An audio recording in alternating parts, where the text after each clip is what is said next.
오늘 개념 연결이 쉽습니다. 자, 방정식과 부등식의 활용인데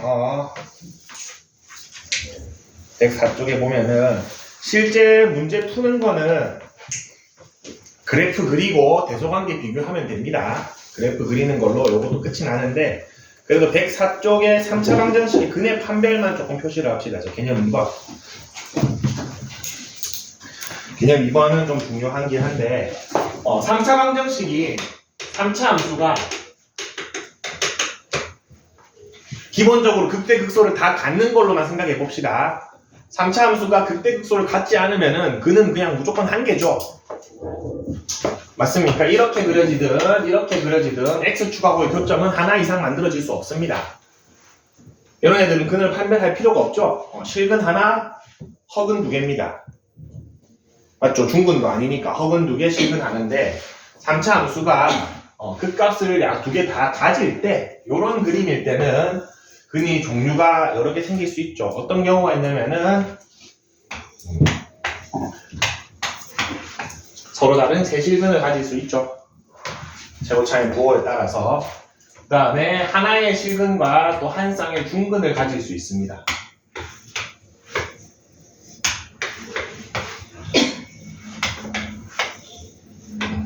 부호까지 따지면 총 4가지 있죠. 그 다음에 하나의 실근과 허근 2개를 가질 수 있습니다. 극값을 갖더라도 이렇게 가질 수 있죠. 근 입장에서 보면은. 맞습니까? 이렇게 총 10개 이상의 그래프가 나올 수 없습니다. 자, 그러면은 극대 극소의 입장에서 봅시다. 여기에서 극대값하고 극소값 부호가 어떻습니까? 다르죠? 다르죠? 그러면은 극대랑 극소를 곱하면 음수가 나와야 됩니까? 부호가 다르니까. 자, 두 번째 줄은 극대랑 극소를 곱하면 둘 중에 하나가 0이죠. 지금 접하니까 0이 되어야 됩니다. 세 번째 줄은 보면은 전부 다 둘 다 플러스 플러스거나 마이너스 마이너스거나 플러스 플러스거나 마이너스 마이너스거나죠. 이때는 극대랑 극소를 곱하면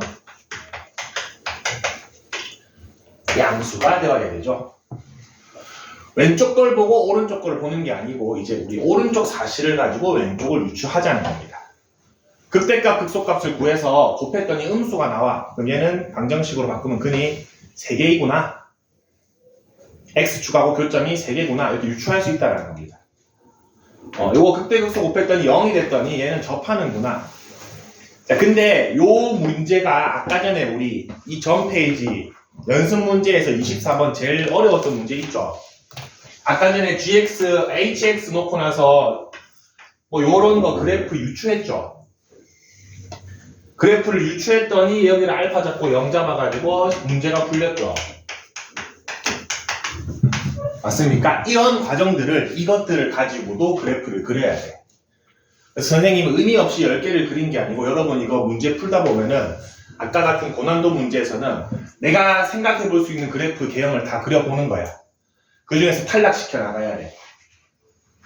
탈락시켜 나가다가 남는 거 그럼 이렇게 그려질 수밖에 없는데, 그러면 만약에 요게 남았다. 그럼 여기 알파 잡고 여기 베타 잡고 fx를 x-알파의 제곱 x-베타로 문제를 풀이를 들어가야 됩니다. 무슨 느낌인지 알겠죠? 그래서 이런 정보들이 중요하다. 그래프 개형 유추하는 문제. 요거까지 하면 여러분 미적분 다 끝납니다. 요런 문제가 제일 어렵다. 그래서 밑에 표가 잘 그려져 있죠. 여러분 따라 그리지 말고 밑에 있는 표를 표시합시다. 극대값하고 극소값이 음수면은 서로 다른 세실근.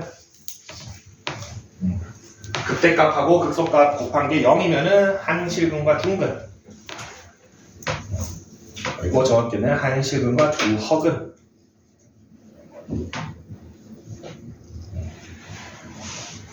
참고도 중요하죠. 자, 극값이 존재하지 않으면은 오른쪽 같은 그림이니까 실근 하나밖에 안 생긴다. 오른쪽 그림 2개.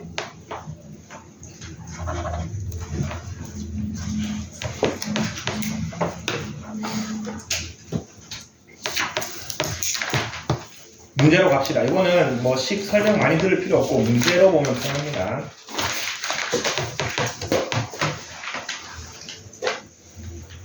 자, 대표 유형 1번 보겠습니다.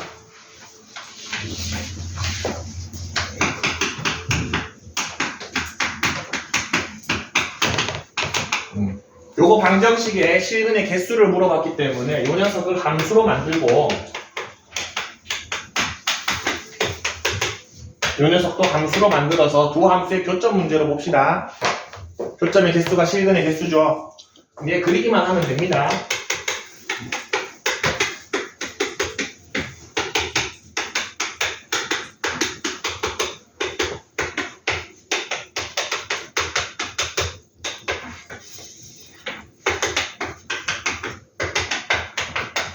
삼 넣었더니 얼마입니까? 27 마이너스 3인가?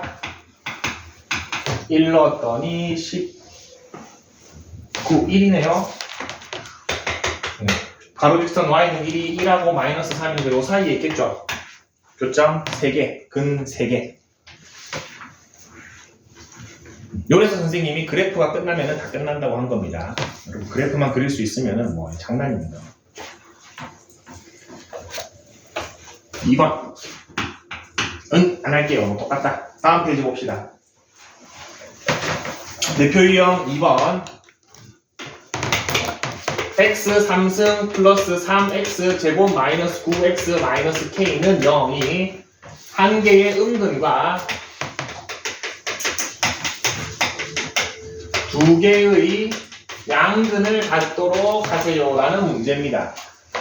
선생님 계속 얘기하고 있는 것 중에 하나가 방정식의 실근은 두 함수의 교점과 같다라고 그랬죠.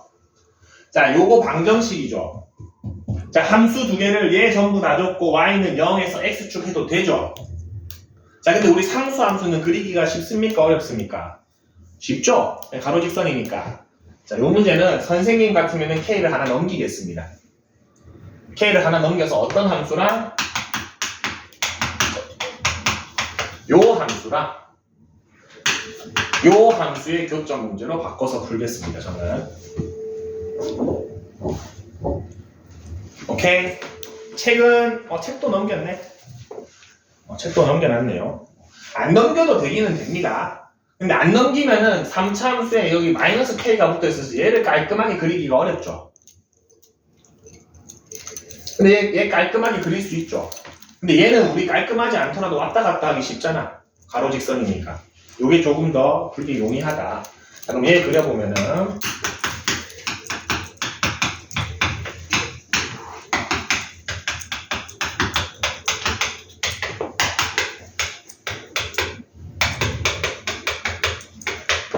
그러면은 3차함수 이렇게 그려지고 x는 1 마이너스 3이네. x는 1 넣어주면은 1, 3 마이너스 9, 4, 마이너스 5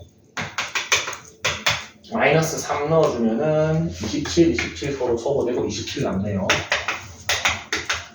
근데 이 문제는 요 좀 조건이 까다롭죠. 좀 정확하게 그립시다. 좀 정확하게 그릴 건데 1, 마이너스 5를 지나고 마이너스 3, 27을 지나고 그리고 나와 있진 않지만 지나는 점은 하나 안다. 상수항이 없죠? 어디 지납니까? 원점 지나죠. 그래서 그래프가 그래도 좀 정확하게 그려줍시다. 자, 이제 보겠습니다. 가로직선 y는 k가 그냥 세 실근을 가져라고 했으면은 자유롭게 마이너스 5부터 27까지 다 있어도 되죠. 근데 그냥 세 실근이 아니죠. 근이 하나는 음수여야 되고 두 개는 양수여야 되죠. 그러면은 범위가 여기로 줄어드는 거 알 수 있겠습니까? 근이라는 거는 교점의 x좌표죠. 요렇게 돼야지만은 x값이 양수 두 개가 나오고 음수 하나가 나오죠. 여기보다 위로 가면은 음수가 두 개 나오고 양수가 하나 나오잖아. 맞습니까? 교점이 여기 y는 k가 여기 있으면은 여기 음수 하나 두 개 나오고 양수 하나 나오잖아. 우리가 원하는 게 아니잖아. 그래서 k가 범위가 어디서부터 어디까지? 마이너스 5보다는 커야 되고 0인 순간은 0은 양수 음수가 아니니까 이렇게 되겠죠.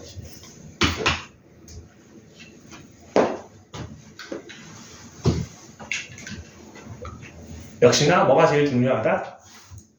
그래프 그리기. 그래프 그리는데 적절하게 내가 필요한 만큼 함수를 바꿔주셔도 된다.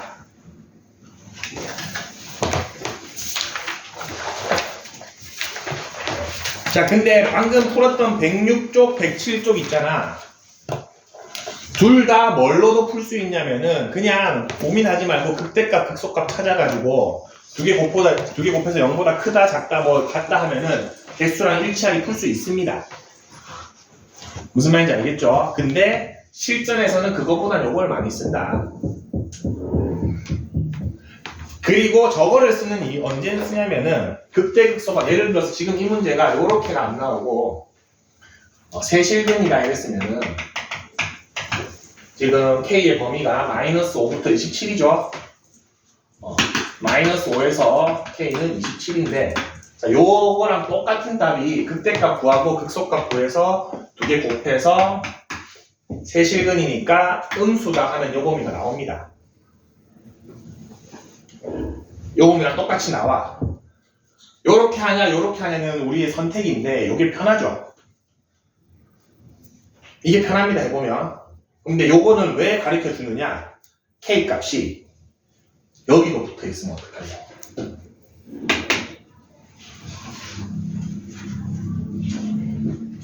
상수항에만 K 값이 있는 게 아니고 저기도 붙어 있으면 내가 넘긴다고 넘긴 식이 어떻게 돼야 돼?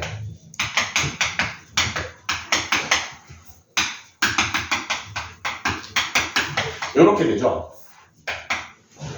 이 순간 요거 그리기가 너무 어려워집니다. 얘를 그리더라고 하더라도 2차식을 어떻게 만나야지 교점이 3개를 끄고 다 대충 그래서 못 찾겠죠. 쌤도 못 찾습니다. 요때는 뭘로 해야 된다? 극대극소의 곱으로 해야 됩니다. 그래서 K 값이 이렇게 상수항만 있을 때는 지금처럼 넘겨가지고 그려서 가로식선 탁 때리면 됩니다. 요 풀이대로. 근데 K가 넘기기 애매할 때는 누구를 써야 된다? 104쪽에 있는 정보로 풀어야 됩니다. 그 문제가 책에 있을지는 모르긴 한데 잘 안 내긴 합니다. 그건 어려워서. 108쪽 봅시다. 안 나오네요. 거기까지 나오진 않습니다. 자, 108쪽 문제 지금 방금 말한 것처럼 104쪽에 저 근의 판별로 문제를 풀어라고 풀이가 되어 있죠. 근데 미지수가 어디에만 있습니까? 상수에게만 있죠. 굳이 저거 쓰지 않고 그려서 가로직선 하시면 됩니다. 그려서 풀어볼게요. 다른 풀이에 되어 있죠. 저게 훨씬 쉽습니다. 요거랑 y는 마이너스 k의 문제로 바꿔서 풉시다. 넘기면 마이너스 k 되죠. 얘 그리면은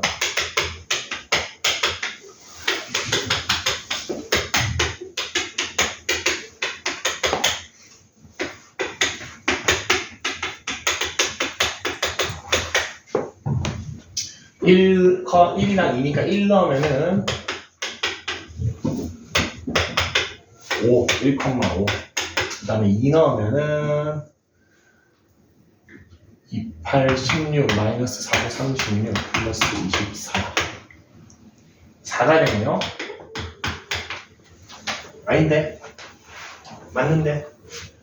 1,5가 맞아? 이렇게 차이가 안 나? 맞죠? 1,5랑 2,4고 얘도 0,0 지나네요. 그러면 왼쪽 그래프 그려보면은 1,5 2,4 3차 분배를 그때 극소니까 이렇게 그려지겠죠. 자, 근데 가로직선 y는 마이너스 k를 교점이 3개 생기도록 그러면은 4보다는 크고 5보다는 작아야 되는데 이거 불편하니까 이렇게 바꿔줍시다. 이렇게 찾을 수 있다.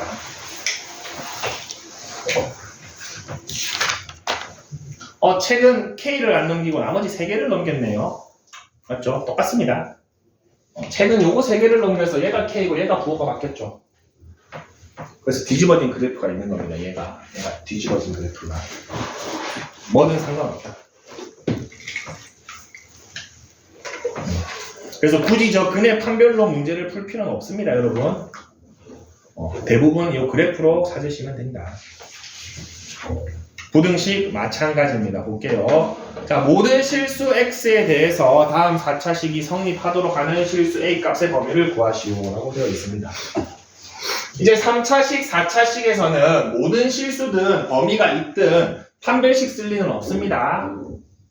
판별식은 2차 방정식의 판별식이죠. 3차, 4차는 쓸 수가 없습니다. 그냥 실제로 최소값, 최대값으로 찾아야 됩니다. 이렇게 되어 있죠? 이 녀석도 A를 넘깁시다, 그냥. 그러면은, 요런 두 함수가 있는데, 요 함수가 요 함수보다 위에 있어라, 이 말이죠? 왜 A야? 요 말이죠? 왼쪽 거만 잘 그려주시면 됩니다. 왼쪽 거 y 프라임은 8x 3승 마이너스 1이고,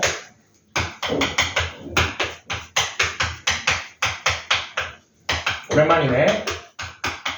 오메가 할 때 많이 했나? 아닌가? 팔로 묶어줘야 되나?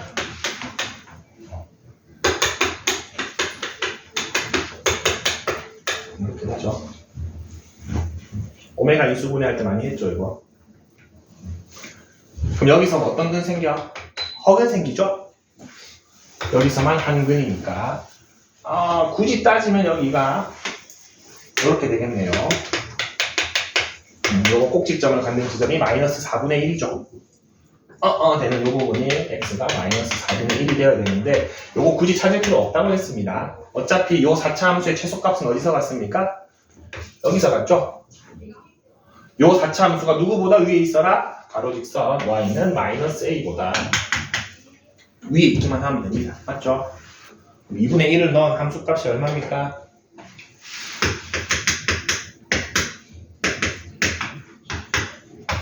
(8분의 1) 8분의 3 마이너스 8분의 3이 되고 마이너스 8분의 3이 마이너스 A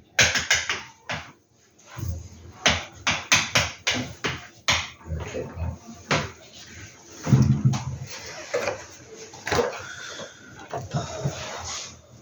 그래프만 그리면 됩니다. 그래서 선생님은 여기까지를 보니까 고1 때 학생들이 X축이라고 보는 게 마음에 안 드는 거야. X축을 항상 Y는 0이라는 함수로 보세요. 가로직선이 함수입니다. 걔네도. 항상 이 느낌으로 가시면 됩니다. 그래서 X축이 여기 있는 거죠, 그럴 때는. 항상 걔도 함수로 봐라. 다음 페이지 볼까? 범위 있는 거 안 나오네.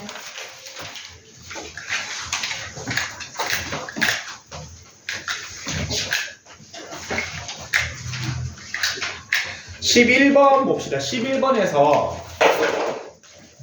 범위 있는 거 10번에 있긴 있네. 저거 자르면 됩니다, 여러분. 잘라서 제일 작은 게 0보다 크다 하면 되긴 되는데 10번보다는 11번을 여러분 좀 해주고 싶은 게 있습니다.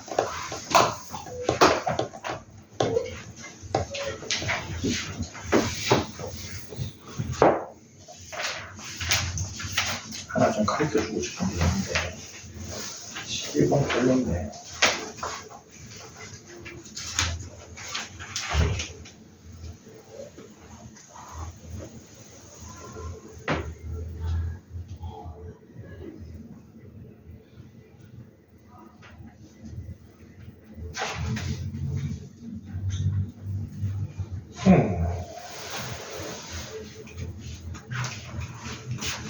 좋은 문제가 없네.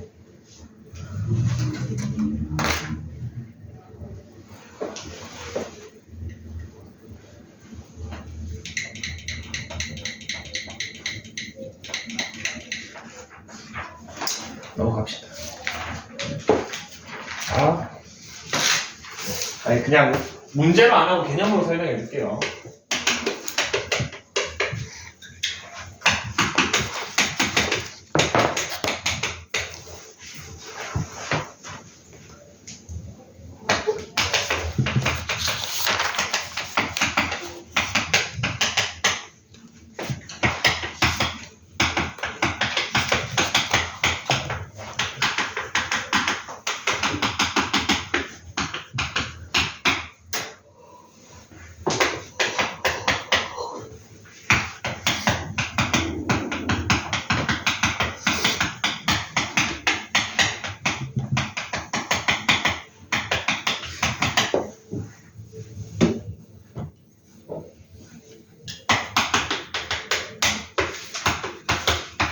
요 두 개의 차이에 대해서 혹시 본 적 있습니까, 여러분? 요런 문제? 마플 푼 사람? 마플 시너지? 아니. 수상하게 하나 나오긴 하는데. 자, 요 두 개 차이에 대해서 좀 알려줄게요. 사실 우리가 배울 때 임의의 실수나 모든 실수나 같은 말이죠. 요거 두 개가 다른 말은 아니고 같은 말입니다, 사실. 뒤에가 중요합니다. 요거는 x 대신에 아무거나 들어갈 수 있는데 두 개의 대소를 비교하는 그 당시의 x값 두 개가 같죠. 하나가 3이 들어가면 나머지도 3을 넣어야 되고 하나가 5가 들어가면 나머지도 5가 들어가야 됩니다.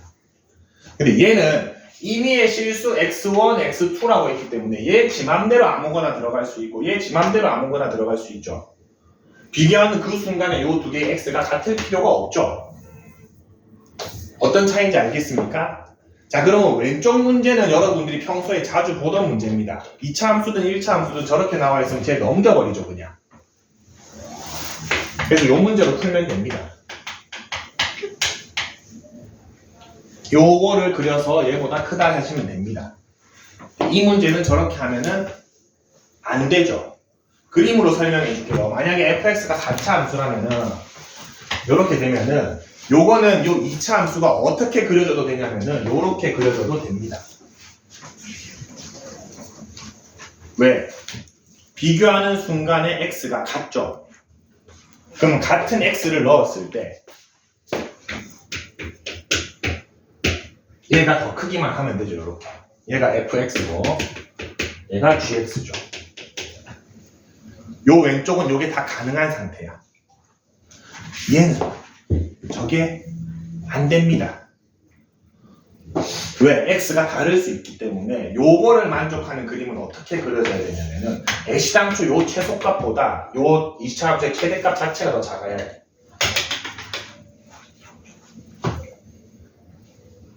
어떤 차이가 있는지 알겠습니까? 그래서 저 그래프는 요게 fx고 요게 gx면은 넘기면은 새로운 4차식이 나오지. 그 4차식 자체가 그냥 x축보다 위에 있으면 돼.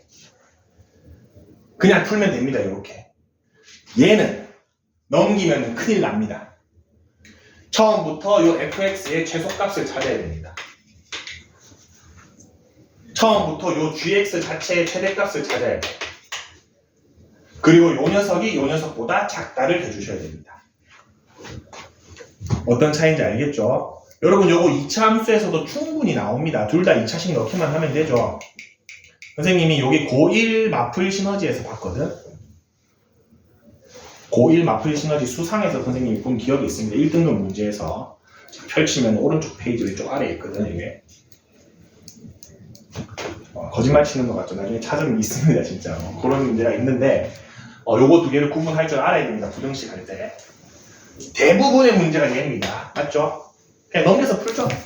F도 2차고 G도 2차면은 그림으로 생각하면은 요거면은 요거 두 개가 가능하다는 거야. 비교할 때 X가 항상 같은 걸로 비교하니까 더 위에 있기만 하면 되죠. 그래서 넘겨가지고 fx-gx 새로운 2차식이 0보다 크다만 풀어주면 되고 똑같이 2차식인데도 이렇게 임의의 실수로 나왔다. 그러면은 넘기시면 안 되고 요 fx의 꼭지점 구하고 요 gx의 꼭지점 구해서 얘가 얘보다 크다 해주셔야 됩니다. 요 문제. 다음 시간에 그 고1 거 한번 뽑아줄게요. 문제 하나만. 한 번만 풀어보세요. 이게 3, 4차든 뭐든 다 적용되는 거라서 한번 기억이 나서 해줍니다. 부등식에 이런 게 있다. 둘 다 모든 실수 같지만 디테일이 좀 차이가 있다. 자, 이제 마지막 속도와 가속도, 시각에 대한 변화율 되어 있는데 선생님이 제일 처음에 미분계수 설명할 때부터 dy, dx를 엄청 설명했죠. 이거 dx분의 dy 아니다. f'x라는 거는 dy, dx라고 했죠. 그렇게 읽어야 되고 그렇게 읽는 의미 외에는 뭐가 있냐면은 y 값의 x 값에 대한 변화율을 얘기하는 거죠. 맞습니까? 그래서 이제 저 y랑 x 자리에 다른 거를 넣는 것 뿐입니다. 다른 걸 넣는 것 뿐인데 위치의 보통 s를 씁니다. 위치의 시간 보통 t를 쓰죠. 변화율 하면은 기호로 쓰면은 ds dt겠죠? 맞습니까? 근데 위치의 시간에 대한 변화율 여러분들이 알고 있는 단어가 하나 있다. 뭡니까? 위치가 시간에 따라 얼마만큼 변하는지에 대한 값 1초당 100m씩 가 속도죠. 맞죠? 시간이 1초에 100m씩 변해. 그거를 우리는 한 단어로 이거를 한 단어로 속도라는 말로 쓰고 있죠. 이미 쓰고 있습니다. 속도라는 말로. 하나 더 해볼까? 속도의 시간에 대한 변화율 이것도 쓰고 있습니다. 가속도죠.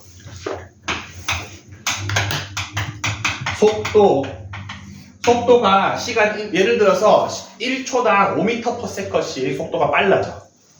그럼 우리는 가속도 5m/s 제곱이라고 하죠. 속도의 시간에 따른 변화율을 우리는 이렇게 써도 되고 걔를 다른 말로 가속도라고 합니다. 무슨 말인지 알겠죠? 그럼 그 위에는 이제 위치가 있겠죠.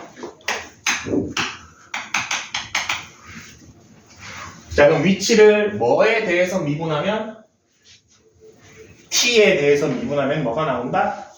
속도가 나오는 거야. 속도를 t에 대해서 미분하면은 가속도가 나오게 됩니다. 이런 관계식이 있는 겁니다. 자, 그러면은 우리가 지금까지 배웠던 함수 입장에서 보면은 위치 함수는 fx라고 합시다. 가속도는 나중에 생각할게요. 그러면은 속도 함수는 f'x랑 대응 되겠죠. 맞습니까? 그래서 위치 함수가 그래프가 이 물체가 이렇게 올라갔다가 내려갔다가 올라갔다 해. 움직임을 그려봤더니. 자, 요런 지점을 우리는 물체 입장에서는 어떻게 말할 수 있습니까? 운동 방향을 바꾸는 지점이죠.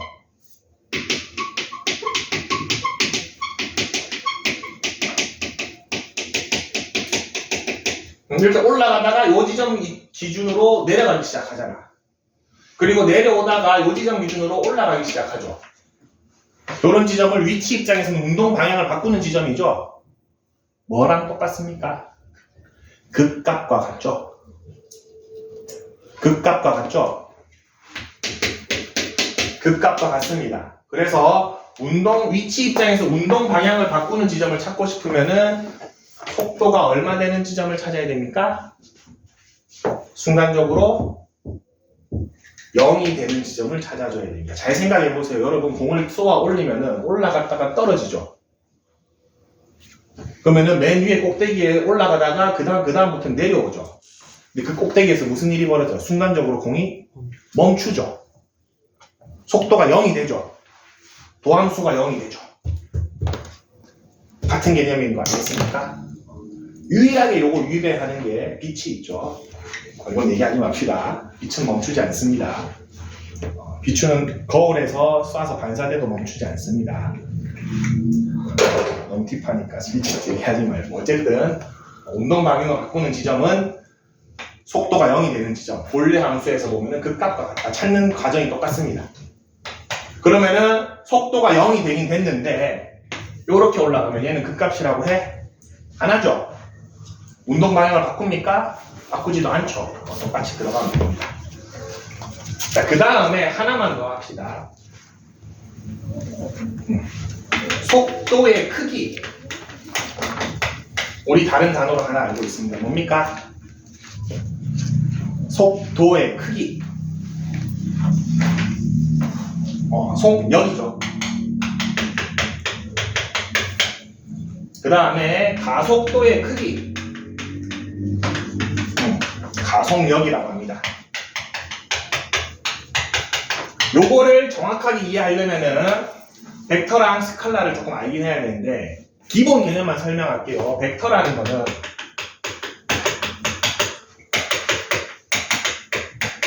벡터라는 거는 시작점이 있고 방향이 있고 크기가 있습니다. 요 세 개로 구성이 됩니다. 벡터라는 거는. 그 중에서 크기 값만 추출하는 게 스칼라입니다. 잘 봅시다. 예를 들어서 어떤 물체가 수직선에서 오른쪽으로 10m만큼 움직였어. 그 다음에 왼쪽으로 30m를 움직였어. 그리고 다시 오른쪽으로 20m만큼 움직였어. 그럼 원점으로 돌아오겠죠? 맞습니까? 자, 이 물체가 방금 운동을 하면서 위치가 변화한 양은 얼마입니까? 0이죠. 시작점을 0에서 시작했는데 끝내고 났더니 0이잖아. 위치 변화량은 0이라고 얘기할 수 있습니까? 이동 거리는 얼마입니까? 60이 맞죠? 맞습니까? 위치가 벡터 값입니다. 이동 거리가 스칼라 값입니다. 어떤 차이가 있냐면 위치는 방향이 있죠. 이거 계산할 때 이쪽 우측 방향을 플러스라고 한다면은 요 녀석이 위치 이동을 한번 추적해 보면은 플러스 10, 마이너스 30, 플러스 20 해서 0 되는 건 이해됩니까? 오른쪽으로 10 갖고 왼쪽으로 30 갖고 오른쪽으로 20으로 갔으니까 부호를 고려해 줬죠. 방향을 고려해 준 겁니다, 이게. 근데 이동 거리는 방향이 없죠. 크기만 있습니다. 그래서 처음이 10이고 두 번째 것도 30이고 세 번째 것도 20이어서 60이 되는 거야. 어떤 느낌인지 알겠습니까? 속도와 속력도 마찬가지입니다. 속도는 뭐가 있습니까? 방향이 있습니다. 그래서 부호가 있습니다. 마이너스 10m/s라고 한다면은 왼쪽으로 가거나 아래쪽으로 가는 걸 얘기합니다. 우리는 X축, Y축밖에 안 쓰니까. 무슨 말인지 알겠죠? 그래서 예를 들어서 VT 그래프를 그렸는데 속도 함수를 그렸습니다. 이렇게 나왔어, 속도 함수가.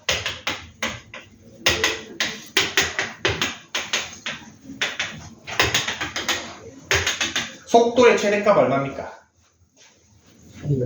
20이죠. 마이너스 40보다 20이 뭐 당연히 더 크죠.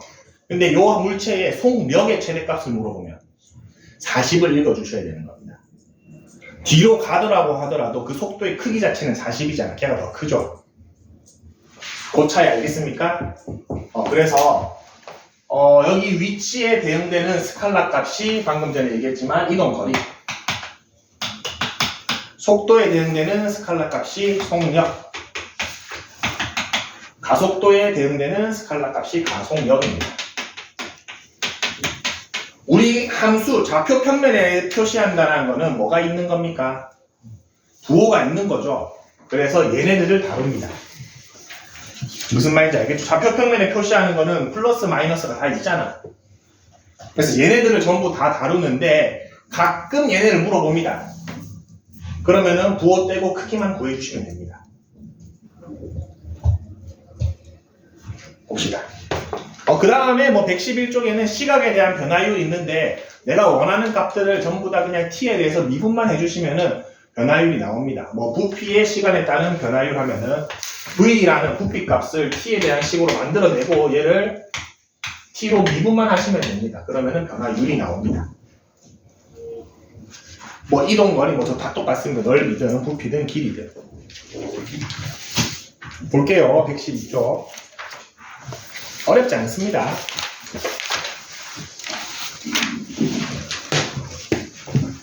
자, 위치가 뭐라고 나와 있습니까? t 3승 마이너스 2t 제곱 마이너스 4t라고 나와 있죠. 구하고 시작합시다. 위치를 미분하면 뭐가 나온다? 속도가 나오죠. 위치를 t에 대해서 미분해 보겠습니다. dx dt 해주면은 우리 v라고 부르고 얘가 이 물체의 속도 함수입니다. 이 한 번 더 미분하면은 dv dt고 여기 t-4입니다. 질문 봅시다. 1번 3초일 때의 속도와 가속도 넣으면 되죠. 2번 운동 방향을 바꿀 때의 시각, 아까 얘기했습니다. 운동 방향을 바꾸는 지점은 극점하고 같은 개념이라 그랬죠? 극값 찾아주면은 요거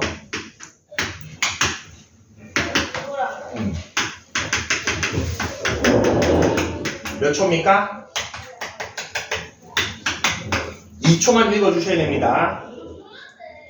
타임머신 없죠? 시간은 음수가 없습니다. 고려하시면 안 됩니다. 여기에서 아무도 얘기하지 않았지만 t는 무조건 0보다 크거 나왔습니다. 맞죠? 이거는 마이너스 1초는 있을 수 없습니다. 자, 3번 가속도가 2인 순간 점 2의 p의 위치, 얘가 2가 되는 순간 t 얼마입니까? 1이죠. 그때 위치 물어봤습니다. 1을 어디다 넣으면 돼? 너무 쉽습니다. 이 페이지는 어려울 게 하나도 없습니다. 위치 함수 나오면은 미분해서 속도 함수, 미분해서 가속도 함수 찾아서 질문하는 값 찾으면 됩니다. 다음 페이지 봅시다. 그래프가 은근히 헷갈리는데 잘 봅시다. 자, 지금 그래프가 어떤 그래프인지를 주목해야 됩니다. 위치 그래프가 아니고 VT 그래프죠. VT 그래프입니다. 기억 보겠습니다. 기억 니은은 지금 가속도에 대해서 물어보고 있죠. 맞습니까? 가속도는 VT 그래프 입장에서 도함수죠. 가속도는 VT 그래프 입장에서의 도함수입니다. 그럼 VT 그래프의 기울기에 대한 함수죠. 그걸 유념해놓고 기억을 읽어봅시다. t는 A점에서의 가속도 얼마입니까? 0이죠. 좋습니다. 틀렸죠? 니은 0에서 A 사이에서 가속도 기울기가 일정합니까 지금? 접선의 기울기 계속 유기적으로 변하죠? 니은도 틀렸습니다. 그렇게 접근하시면 됩니다. 지금 그래프가 이렇게 되어 있는데 계속 기울기 변하죠? 근데 일정하다 말이 안 되죠? 자, 디귿 t가 A일 때랑 t가 C일 때의 운동 방향을 얘기하고 리을도 운동 방향을 얘기하죠?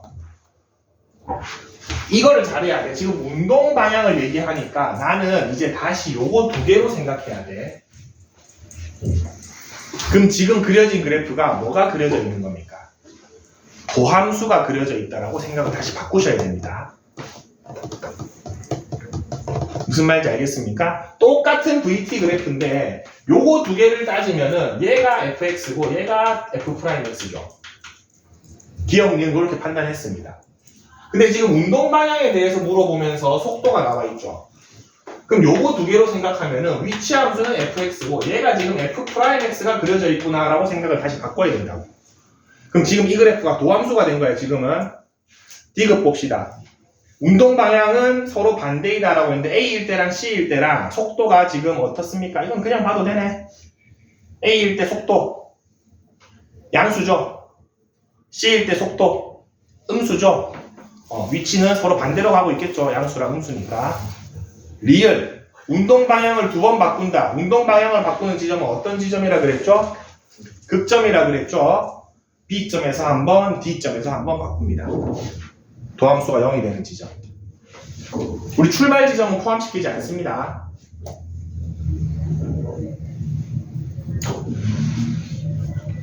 (5번) 한 번 더 볼까? 자, 5번은 위주의 5번은 지금 그려진 그래프 자체가 xt 위치함수죠.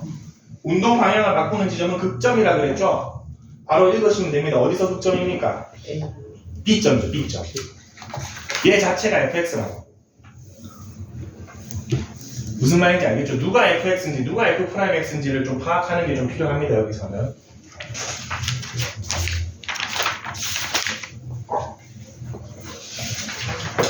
조금만 더 합시다. 오늘 두 개밖에 안 남아서. 자, 지면에서 30m/s의 속도로 수직으로 던져 올린 공의 t초의 높이가 h가 나와 있습니다.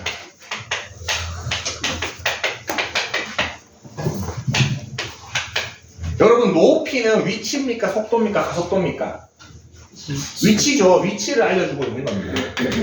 여러분 이제 대충 만드는 것 같아도 잘 만든 게 뭐냐면 얘 한번 미분해 볼까요? 속도 함수 이렇게 나오죠. 한 번 더 미분해 봅시다. 가속도 얼마 나옵니까? 마이너스 10 나오죠? 중력 가속도가 얼마죠? 마이너스 9.8 정도죠? 그럴싸하게 만들어 놓은 겁니다. 이런 것들. 대충 만든 게 아니죠. 중력 가속도는 지구 중심 방향으로죠? 그래서 항상 부호가 음수죠. 아래로 가니까. 우리 Y축은 위에 가야 음수니까. 자, 어쨌든 이런 위치 함수가 있는데 여기에서 쏘아 올렸습니다. 그때 위치 함수가 이렇게 됩니다. 근데 이런 움직임을 보이겠죠? 뭐 바로 수직으로 올라가겠지만 좀 펼쳐서 보면 이런 움직임을 보이겠죠? 1번 문제 보겠습니다. 최고 지점에 도달할 때 위치 함수 입장에서 극점이죠? 몇 초? 3초인 거 바로 알 수 있습니까? 도함수가 0이 되는 지점이죠? 3초가 되고 그때의 높이를 물어봤으니까 이 3초를 여기다 넣으면 되죠. 45m가 되겠네요. 자, 공이 다시 지면에 떨어지는 순간의 속도죠. 떨어지는 순간은 여기죠. 자, 요 지점은 내가 위치, 속도, 가속도 중에서 알고 있는 정보는 뭐가 있죠? 요 지점. 그렇죠. 위치가 얼마입니까? 0이죠. 그렇습니다. 30t-5t 제곱이 0이 돼야 되니까 5t에 6-t니까 출발을 뺀다 그랬죠? 몇 초입니까? 6초입니다. 그때 뭐를 물어봤나? 속도를 물어봤죠. 얘를 여기다 넣어주면은 마이너스 30m/s가 속도가 되겠죠. 똑같은 질문인데 속력을 물어봤으면은 30으로 적어야 됩니다. 무슨 말인지 알겠죠? 속도니까 부호를 살려서 적어주시면 됩니다.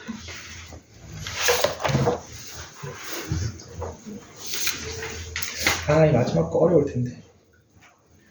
대표 유형 4번은 다음 시간에 설명해 줄게요. 저건 풀지 마세요. 근데 밑에 거 이제 9번만 하나 봅시다. 저 4번만 따로 할 겁니다. 다음 시간에. 9번 같은 거 하나 풀면은 나머지 다 할 수 있습니다. 자, 한 변 길이가 2인 정사각형의 각 변의 길이가 매초 30 늘어나고 있습니다. 자, 그럼 원래 2인데 매초 30 늘어나니까 요렇게 적을 수 있습니까? 매 10초마다 30 늘어난다. 이렇게 실측만 세워주시면 됩니다.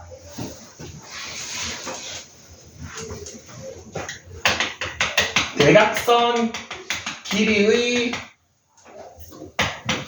변화율을 물어봤죠? 대각선 길이 구하시면 됩니다. 이거 1대 1대 루트 2니까 대각선 길이는 2 플러스 3t 루트 2죠. 그래서 2 루트 2 플러스 3 루트 2t인데 변화율을 물어봤다는 거는 시간에 따른 변화율을 물어본 거죠. 얘를 뭐에 대해 미분만 하면 됩니까? 시간에 대해 미분만 하시면 됩니다. 요거 길이라고 한다면은 dl dt는 얼마입니까? 요게 답이 됩니다.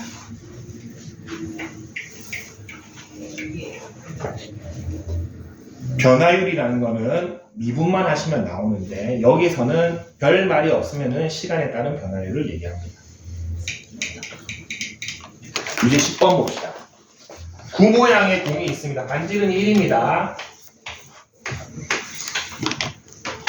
근데 반지름의 길이가 매초 20 늘어납니다. 이렇게 되죠. 건널비의 변화율을 물어봤죠. 건널비 공식 어떻게 됩니까? 4파이 r 제곱이죠. 그렇게 됩니까? 얘의 변화율 뭐에 대해 미분하면 된다? t에 대해서 미분하시면 됩니다.